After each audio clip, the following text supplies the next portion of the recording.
Today on the newscast, rockets strike Israel from Lebanon once again, and Iran continues its terror war at sea. We're joined by an Israel Defense Forces major with all the breaking details next.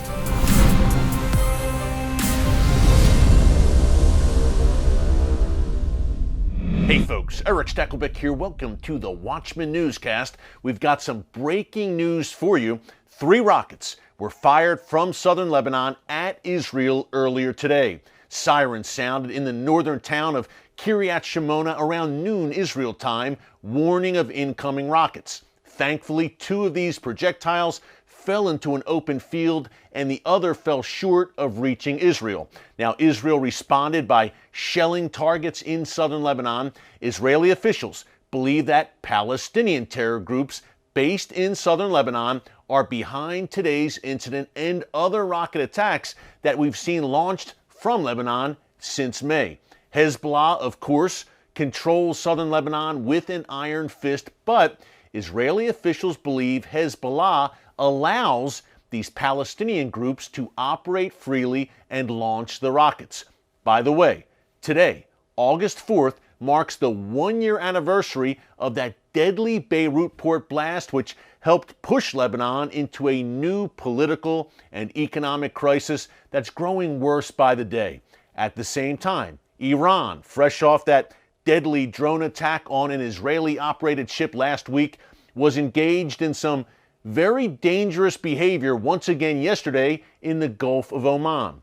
For more on all of this breaking news and Israel's possible response to Iran, let's head to Israel, where we're joined by our good friend, Israel Defense Forces Reserve Major and top strategic analyst, Elliot Chodoff. Take a look. Elliot, thanks so much for joining us from your home in Israel. Hey, breaking news, 3 rockets launched from Lebanon into Israel today. What can you tell us about this latest incident? Well, Eric, it only happened a few hours ago, so it's kind of hard to be certain specific. But if it's following the pattern that it's been following for the past few months, most likely not fired by Hezbollah, more likely some Palestinian group. But we should be clear, anything that happens out of South Lebanon happens minimally with the tacit approval of Hezbollah, more likely with their encouragement. And this is just an opportunity for them to create a win-win situation where rockets are fired into Israel. They'll gain some of the credit, if you will, in Lebanon without really having to take responsibility, and basically get it working around and under as opposed to directly, which serves their purpose at this point as well as anything else. Yeah, Israel responded by shelling some of these positions in southern Lebanon. Israel also said, hey, look, this looks like it was Palestinian terror groups. But you make a great point, Elliot, operating under the watchful eye of Hezbollah, which rules southern Lebanon with an iron fist. What do you think of Israel's response? That, hey, this is repeated, by the way. Going back to May, we've had over a dozen of these rockets fired from southern Lebanon into northern Israel. And a couple of weeks ago also. Yeah, and what can Israel do? On one hand, it's not Hezbollah, but on the other hand, this is a growing threat. Right. Look, the problem is, your question is an excellent one, because they are operating perfectly in a crease. And, in any competition, I hate to compare it to a sporting event, but sometimes one side manages to get that perfect play in there that there's nothing you can really do to stop. And for them, this is a perfect play in the sense that the 3 rockets fell. They caused very little damage. And of course, a lot of luck is involved when you do something like that, because somebody had been killed. The response has to be proportionately different. Israel doesn't want a war. So we're not going to jump into something that can escalate like it did in 2006, unless and until we're ready for it. So they kind of caught us in this. You can't really do much about it other than, fire a few shells, do a little bit of response damage, just to let them know that, you're not happy with them. But really, there's really not a lot Israel can do short of going to war, which we don't want to do, obviously. Yeah, ironically enough, Elliot, look, this is August 4th. August 4th, 2020, 1 year ago today. This is the 1 year anniversary of that Beirut port blast, Yes. which really helped put Lebanon into that economic and political tailspin that continues today to grow worse. I want to talk about that drone attack last week, of course, on an Israeli operated ship off the coast of Oman. But Elliot, yesterday, August 3rd, we had another incident around the Gulf of Oman. Iran apparently tried to hijack a ship. It's some of the details seem kind of murky. Could you tell us what exactly happened there in terms of what we do know, at least so far? Okay, what we know is they probably, it seems like they jammed the electronics on a number of ships. A bunch of their guys took over one of them. They were moving it in the direction of Iran. And at some point along the way, the hijackers abandoned the ship, whether it's apparently the British Navy was approaching. Again, a lot of that is murky. But Iran wins just by virtue of creating the mess. Now, let's not forget, Iran going after shipping and tankers is also an old story. They've been doing this for many, many years, and they've been allowed to get away with it. They've also challenged American Navy ships in international waters, and they've been allowed to get away with it. You allow them to get away with it long enough, and they're just going to keep pushing. So as far as that goes, I see this as part of an escalation that falls into sort of a number of contexts. One is they're in the middle of negotiating or renegotiating the disastrous the nuclear deal with the Biden administration. This kind of behavior is classic negotiating from countries like Iran, in that you create a crisis, you raise tensions, and then as part of your negotiations, you offer to lower the tensions that you raised in the first place. And you come out looking like, hey, look how moderate I am. By the way, the guy who wrote the book on it, so to speak, was a fellow named Hitler, who did it to the Brits and the French in Munich in 1938. Yes, it's blackmail or extortion in a sense. Right, but it's blackmail, extortion, but then you flip it over and you say, look what a reasonable person I am. That's part of that story. Another part of it is and along with that, I would say, they're testing the American administration. They want to see how far they can push without getting pushed back.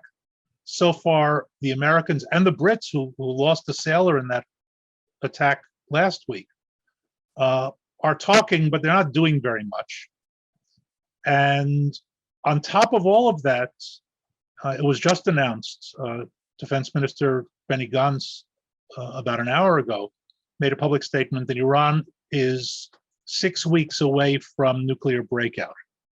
And one of the things that I've been looking at for quite a number of years, and I don't want to say I predicted this in the sense of, I knew it, is that as they approach breakout, they're going to try to make as much of a mess as they possibly can in as many different places as they possibly can to divert attention from them while everybody's running around trying to figure out what else is happening. And the rockets out of Lebanon today could be part of that context. What they did yesterday in the Gulf could be part of that context. And I wouldn't be surprised if we see stuff happening in Europe, possibly in America and South America in the coming weeks, all as part of trying to divert attention, essentially, from them as a focal point. So they're going to continue to sow chaos, not only at sea, but elsewhere. Now, Israel has vowed a firm response. You mentioned Defense Minister Gantz's comments today, Elliot, Right. But the new Prime Minister, Naftali Bennett, said yesterday the days of the Iranian regime sitting in Tehran and setting the region on fire are over. And Israel has vowed a serious response still for that drone attack last week that, as you said, killed 2 crew members aboard that Israeli-operated ship, a major escalation. Where does this go from here? The captain was one of the ones killed. You know that. That's right. That's right. And where do we go from here? I guess Israel says it's going to respond. It looks like this thing may heat up even more in the days to come. One thing I want to add about that attack on that ship last week is that in the aftermath, Hezbollah made a statement that it was being done in retaliation for an Israeli strike in eastern Syria against what Iran calls the resistance. That's a code name for Hezbollah. And I found that particularly interesting because it was a role reversal, that the patron was behaving like the proxy. usually and not that Hezbollah is a proxy, but there's a hierarchy, and usually the subordinate unit or group or the proxy takes the blame for stuff away from the patron. And here we had a situation where the patron, Iran, said that it was retaliating for something that Israel did to Hezbollah. Now, that shows how important Hezbollah and its integrity are to Iran. And things that you and I have discussed in the past, when people say Iran supports Hezbollah, Hamas, and this one and that one, they're not all equal. Hezbollah is in a completely different status than all of the other groups that Iran is supporting. And it was a brief, but I think really important indicator of that. Yeah, they are Iran's most lethal proxy. And it looks like, again, things will be heating up in the days to come. Israel says a time and place of their choosing, the response will come for that drone attack, Elliot. Hard to say, obviously, but would you think this might be a response at sea? First of all, let's keep in mind that there's been a back and forth at sea also that's been going on for years. And quite frankly, we're pushing it much harder than they are for a focused reason. We're interdicting shipborne supplies to Hezbollah and to Hamas, primarily in the Mediterranean, but not only there. In other words, we have a very, very focused strategy and tactic against Iranian shipping that's bringing weapons to our enemies. So it's hard for me to imagine that we're going to launch something specifically as retaliation. I'm more inclined to think that something that we would have launched anyway, we will declare as retaliation. Because I think that we're operating at the highest level that we're diplomatically and strategically comfortable operating at. In other words, we are capable of operating at a higher level, but we're not doing it for, again, global reasons, diplomatic reasons, political reasons, strategic reasons. And I don't see us escalating for the purpose of retaliating. I can see us escalating for other purposes and then labeling one of them the retaliation for these attacks. Makes sense. And, it's been interesting over the past few days. Israel has been trying to marshal support, international support, even at the UN, against the Iranian regime. And this announcement, Elliot, by Benny Gantz today, a major one. That's all part of it. Yes. Fasten our seatbelts, right? We'll stay tuned. Thankfully, we have you, Reserve Major in the Israel Defense Forces, Elliot Chodoff, keeping a close eye on this for us from Israel. Elliot, always a pleasure. We will see you again soon, my friend. Thank you. Always a pleasure. Thank you. Thanks again to our good friend Elliot Chodoff, as always, for joining us. Now, Elliot's website is under construction and on the way soon, but in the meantime, you can check him out on Facebook at Chodoff Lectures. You see the information there on your screen. Be sure to check Elliot out. Hey, thanks so much for joining us today here on the newscast.